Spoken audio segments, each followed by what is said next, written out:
Epstein ఫైల్స్లో prince Andrew పేరు ఉండటం, ఒక మైనర్ బాలికపై అతను వంగి ఉన్న ఫోటో బయటకి రావడంపై గట్టి యాక్షన్ తీసుకోమని చైనా నుండి ఆదేశాలు వచ్చి ఉండవచ్చు.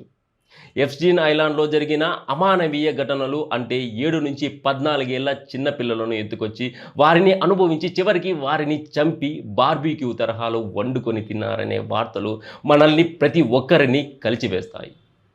ఆ పాపాల్లో ప్రిన్స్ ఆండ్రూ పాత్ర ఎంతవరకు ఉందనే విచారణలో తేల్చాల్సి ఉన్నప్పటికీ, ఒక మైనర్ బాలికలను రేప్ చేసే ముందు ఫోటో పోజ్ ఇచ్చినట్లుగా ఉన్న ఆ చిత్రం అతని క్రూరత్వానికి నిదర్శనం.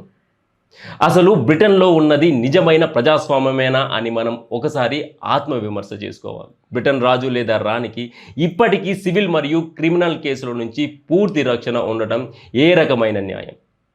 కామన్వెల్త్ దేశాలలో కూడా ఎలాంటి కేసులు పెట్టడానికి వీలు లేకుండా, ఎలాంటి లీగల్ ప్రాసెసింగ్స్ అమలు కాకుండా వీరికి కమ్యూనిటీ ఉండటం ఆశ్చర్యకరం. ఒక దేశ ప్రధానిగా ఎవరు ఎన్నికైనా సరే ఆ ప్యాలెస్కు వెళ్ళి రాజు ముందు మోకాళ్ళ మీద మోకరెళ్ళి రాజు చేతిలో ఉన్న ఖడ్గం తన భుజంపై తాకిన తర్వాతే ప్రతిజ్ఞ చేయాలి.